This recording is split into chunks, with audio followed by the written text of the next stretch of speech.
Hello everyone and welcome to the channel. Finally, the Pixel 6a is here. Before anything, this is the smallest box of any Pixel I've ever owned, if not the smallest in the whole Pixel lineup, and there are three main reasons for this. First, the 6a has a very small form factor thanks to the 6.1-inch display. Second, there is no power brick, which is unfortunate for some people. Third, Google is trying to save the environment by decreasing the amount of cardboard. But thankfully we still have the cable, the SIM eject tool, and some useless paperwork that I think Google should get rid of as well if they care about the environment. Now let's talk about the things that matters. Right off the bat, the Pixel 6a is clearly better than the Pixel 6 Pro in three things despite the huge difference in price. First, the speakers. Just put your headphones and take a listen.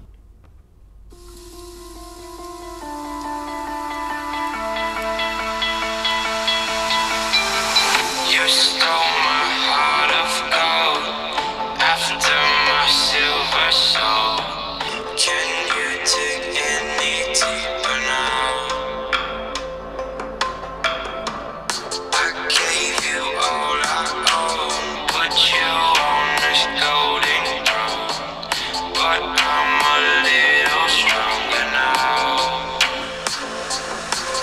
You cashed in on my promises. You know I'm too generous. Now I've learned to never help you out. 'Cause They are not only louder as per the sound meter, but also the sound is more balanced when compared to the 6 Pro. And the reason behind this is the better and louder earpiece. Number 2, the Pixel 6a has much stronger haptics.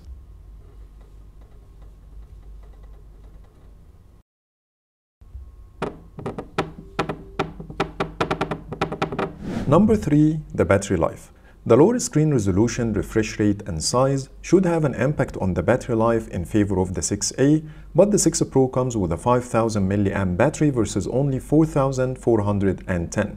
In my testing, the 6a has a noticeably longer battery life, and to show you this, I will do an extensive battery test to include 5 of the most common things we do on our smartphones. And I will keep repeating them until one of the phones die. But before starting, let me show you how I prepared for the test. The Wi-Fi is on, both are connected to the same Wi-Fi network, no cellular data or any other wireless communication activated, the screen brightness is set to 80%, smooth display is activated on the 6 Pro, all apps are closed, and both batteries started at 100%. Let's start with the first test, which is a Zoom meeting for 1 hour. Both phones are in the same meeting, and I used the front camera. After 30 minutes, the 6a was at 94% versus 92% on the 6 Pro. So let's finish the whole hour. After the second 30 minutes, the 6a finished the test with 86% remaining battery, and the 6 Pro was at 84%. Also, the 6a was cooler at 42.3 degrees Celsius versus 43.9 for the 6 Pro. Now let's move on to the second test, which is playing a YouTube video for 1 hour at 1080p resolution, and I did pinch to fill the entire display on both. After 36 minutes, the 6a was at 82% versus 78% on the 6 Pro, which is a 4% difference, and that means the gap is getting bigger. After the full hour, the 6a finished the test with 79% battery versus 75% on the 6 Pro, and the same 1 degree difference in temperature. Test number 3 is to use Facebook for 1 hour. And I used the third-party app to keep scrolling through the entire test to make things as real as possible. After 30 minutes, the gap increased again to be 6% instead of 4%, and after another 30 minutes, the 6a finished the third test with 67% battery versus 59% on the 6 Pro. Now we are talking about an 8% difference in favor of the Pixel 6a. And there was a big difference in the temperature too. Test number 4 is to play Temple Run 2 for 1 hour. I kept the game looping for the whole hour, so let's see what's gonna happen. After the full hour, the 6a was at 59% versus 39% for the Pixel 6 Pro. In this test alone, the 6 Pro lost 20% battery versus only 8% for the 6a. And there was a massive 10 degrees difference in the temperature too. I think the smooth display is the main reason behind this underwhelming performance of the 6 Pro, because I compared this phone with the 12 Pro Max at 60 Hz and the results was much better. So after finishing this comparison, I will redo the gaming test at 60 Hz and show you the results. Now I should start the 4K 60 video recording, but because of the high temperature of the 6 Pro, I give it about 15 to 20 minutes to cool down to be able to continue with the test. After 17 minutes, the temperature was almost 30 degrees on both, so let's start recording. The 6 Pro stopped recording after 12 minutes and 48 seconds, and the temperature was at 42.2 degrees Celsius. Keep in mind that the device sits on a table, so the heat couldn't escape, and that's why it stopped quickly. But that's exactly the case with the 6A, which is fair. The 6 Pro battery was at 30%, so it lost 9% in this test. Shortly after, the 6A stopped after 14 minutes and 40 seconds, which is almost 2 minutes extra, and the temperature was at 41 degrees, which is 1.2 degrees less than the 6 Pro. And the battery was at 51%, so it only lost 8%. Now we're talking about a total of 21% difference between the two, but none of them died just yet. So I started another round, but this time I allocated 30 minutes for each test instead of the 1 hour. In the second round, I used Microsoft Teams instead of Zoom, the same Facebook app for social media scrolling, and played the 4K 60 HDR videos at 2160p resolution instead of the regular 1080p video. The gap kept increasing between the two after each test until the Pixel 6 Pro died after playing YouTube videos for another 29 minutes. And it didn't make its way to the second round of the gaming test. And the 6A was confidently at 28% battery. So let's analyze the numbers. I did a 1.5 hour video calling, 1.5 hours Facebook scrolling, 1.5 hours YouTube videos, 12 to 15 minutes of 4K 60 video recording, and 1 hour of gaming. That's approximately a total of 5.7 hours of screen on time. The 6 Pro used the whole 100%, which means it consumed an average of 17.5% per hour. The 6A used 72% battery to do the same tasks, which is 12.6% per hour. That means that the remaining 28% of the 6A battery can give you an extra 2.2 hours of screen on time, which is massive. Before ending this battery comparison, let me tell you that I did the gaming test again, but this time I turned off the smooth display of the 6 Pro, and it only consumed 8% battery instead of the 20% with the smooth display activated, but it's still not better than the 6A. I'm really impressed that the 6A managed to surpass the 6 Pro in 3 major areas, but I'm also disappointed because the 6 Pro costs twice as much and I expected it to be better in everything. But anyways, this is what we have. Now let's talk about the design and build quality. Design-wise, the 6A has pretty much the same characteristics of the Pixel 6 and 6 Pro, but in a smaller package and a smaller camera bump. So if you prefer smaller phones, you will enjoy how compact and comfortable it feels in hand, but the main differences between the 6A and the more premium models are in the build quality. Starting with the back, it's made from plastic, and after holding the 6A, I immediately felt how smoother and more premium the glass back of the 6 Pro feels in hand, but the plastic is less likely to break, and if it did, the replacement cost will be less, and lastly, it has a better grip.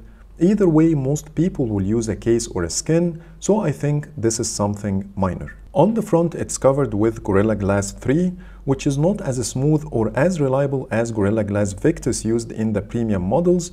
Google didn't even use Gorilla Glass 6 like it did with the Pixel 5 back in 2020, which is kinda disappointing. But again, most people will put a screen protector anyways. The screen bezels are not as thin as the 6 Pro or as even as the Pixel 5, but overall they don't look any bad. And what's better is the smaller camera hole of the Pixel 6a compared to all other Pixel models. When it comes to the buttons, they are very solid, tactile, and have the same color as the metal frame. In my opinion, that gives a more premium look when compared to older models like the Pixel 4a. Overall, the design and the build quality of the 6a are okay considering the price. You get a compact size which is easy to use, solid buttons, and a unique look. The Gorilla Glass 3 and the plastic back are not great, but if you're gonna use a case and a screen protector like any average consumer, you won't be disappointed in any way. Now let's move on to the display. I will compare it against the Pixel 5 and the 6 Pro, but unfortunately I don't have the regular Pixel 6 to show you how it looks side by side, but I will show you the numbers. Starting with the specs, the 6a has the lowest refresh rate of 60 Hz versus 90 Hz for the 5 and 120 Hz with LTPO for the 6 Pro. It has the lowest screen-to-body ratio at 83% versus 85.9 and 88.8 respectively. But it's not far behind the regular Pixel 6 at 83.4%. The pixels per inch are 429, which is slightly lower than the Pixel 5, and the gap is bigger when compared to the Pixel 6 Pro. However, the regular Pixel 6 is the lowest at 411 ppi.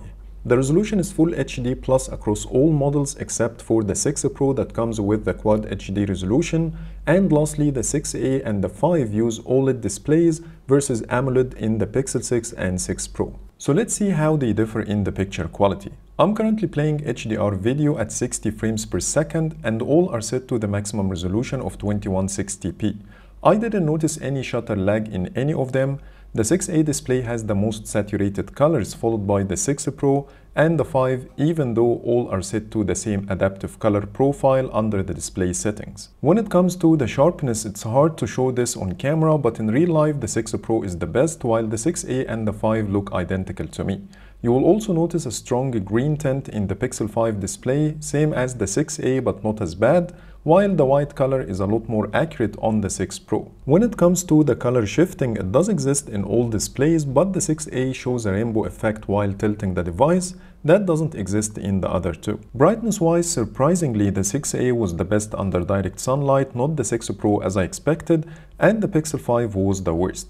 And this is another area where the 6a takes the lead from the 6 Pro. Finally, the scrolling. I don't see any difference between the three if the 6 Pro and the 5 are set to 60 Hz, but when I activated the smooth display on the other models, the 6a feels the choppiest, which is, I don't think it's a hardware issue, but this is the expected outcome from the lower refresh rate. Overall, the display of the 6a is good and it's not a showstopper by any means, but I wish it had 90 Hz refresh rate. I'm not looking for 120 Hz because I know it consumes a lot of battery and it produces a lot of heat, but 90 Hz is like the sweet spot. You will get the smooth scrolling and at the same time it's not hard on your battery. Google also used it with the Pixel 5 and I've never had an issue with it. So I think Google should have taken this decision with the Pixel 6a, but overall the display is good for reading, watching videos and playing games. Now let's talk about the performance. The 6a has the same Tensor chip found in the more premium models, so you should expect a flagship performance. I did a simple speed test to see which one is better. By the way, both are running Android 13 Beta 4.1, which is faster than the stable version of Android 12. The test includes 5 games and 5 apps. In the games category, each one loaded 2 games faster and the 5th game was a tie. Now let's move on to the apps. Facebook was a tad faster on the Pro, Instagram loaded at the same time on both, Google Photos was also a tie, Amazon was faster on the Pro by less than a second, and lastly Netflix was faster on the 6a. As you saw, the gap between the two is very minor in the apps and games launching speed. When it comes to the RAM management, the Pro has double the RAM, so you should expect a lot better results. And that was exactly the case. The Pro kept the 10 apps and games in RAM, while the 6a only kept 1 game, which is Modern Combat 5 and the Facebook app. Anything else just reloaded. And if you care about the Geekbench scores, the 6a got 136 more points in the multi-core score and 12 more in the single core. As expected, the 6a delivers the same performance as the Pro version, which is great, but I think the RAM management is below average, so you need to keep that in mind before purchasing this phone. But what about the camera? Does it deliver the same flagship experience like it did with the performance, battery, haptics, and sound? My short answer is yes, but there are some missing features. Let's start with the similarities in comparison with the 6 Pro. 50% of the time you will get identical photos out of the 6a and the Pro, either in the morning or at night. And if I didn't tell you which one is which, you wouldn't have a clue like the photos showing now on the screen. However, there are a lot of other things that the 6a does better. First, the 6a doesn't suffer from the red lens flares like the Pro does when directed towards a light source using the wide-angle lens. The 6a has better focus and I spotted this in a couple of shots. Here's the first one in low light. Even though I tapped to focus, the 6 Pro was struggling to nail it and I used both phones from the same exact distance. Here's another one in the morning that shows the same difference. The 6a has a better HDR performance. In this shot, the shadows in the 6 Pro shot are too bright and the colors are washed out. While the 6a has a more balanced exposure, plus it shows the color gradient in the sky, which is barely noticeable in the 6 Pro shot. And here's another one that shows the same difference. The fourth difference is in the videos taken in low light. The 6 Pro videos are brighter and they have better quality overall. However, the morning videos look identical in everything. They have the same white balance, colors, stabilization, and HDR performance too. But what's fun here is the front camera videos of the 6A are way better than the 6 Pro. They are much more detailed, have better HDR, and the colors are vibrant. Keep in mind that the 6A can only record in 1080p while the 6 Pro is set to 4K in this video sample. Even the night videos are more detailed and less grainy. I think the reason behind this is the lower aperture of the 6A front camera. It has a focal length of 2.0 versus 2.2 in the 6 Pro. As we saw, the 6A crushed the 6 Pro in a lot of areas. First, it doesn't have red lens flares, it has better HDR performance, better focus, and the videos coming out of the front-facing camera has better quality. Now let's talk about the camera features that the 6A lacks. First, the Pro has a wider field of view in all lenses. The wide-angle lens is 25mm versus 27mm in the 6A. But I also found the ultra-wide lens of the Pro to be wider, even though the spec sheet says that both have 114 degrees field of view. But if you take a look at this shot taken with the ultra-wide lenses on both, you will see the Pro lens is definitely wider, and here's another shot that shows the same. Not only this, but the front-facing camera is also wider on the 6 Pro. It also has a telephoto lens that can take stunning zoom shots at 20x versus only 7x on the 6A. The telephoto lens also helps the Pro take clear moonshots that the 6A cannot do. Lastly, the 6A lacked two of the Pro features. The first one is the motion photos, and the second one is face unblur. So that was my Pixel 6a camera review, and I have to say that this is the best camera phone you can buy from Google right now. It's better than the Pixel 6 and the 6 Pro. Yes, it lacks some of the features like the telephoto lens of the Pro, motion photos, and face unblur, but if you think about it, these are secondary features that we don't use every day. But when it comes to the normal photos and videos, this is the best quality you can get from the Pixel 6 lineup. Now let's talk about the rest of the missing features from this phone before sharing my final conclusion. The other missing features from the 6A is the lack of the spatial audio support, no ultra-wideband, the maximum charging speed is 18 watts instead of 30 like in the premium models, and the IP67 rating instead of IP68. So here's my final conclusion. If this phone got 90Hz refresh rate and wireless charging, I would call it the Pixel 6 Pro Mini. Because it gives a flagship experience in a lot of things. It has great battery, haptics, speakers, camera, and good brightness under direct sunlight. On top of this, you get Google Tensor that will give you some of the exclusive features the premium models already have, like Live Translate, Assistant Voice Typing, and the Magic Eraser. All of this for $449 is a great deal in my opinion, and I do recommend this phone over the Pixel 6 and 6 Pro models. So that's pretty much it for today. That was my review for the Pixel 6a. Please let me know in the comments what do you think about this phone. Would you go for it, or you prefer to purchase one of the more premium models? But for now, thank you so much for watching, and see you in the next video.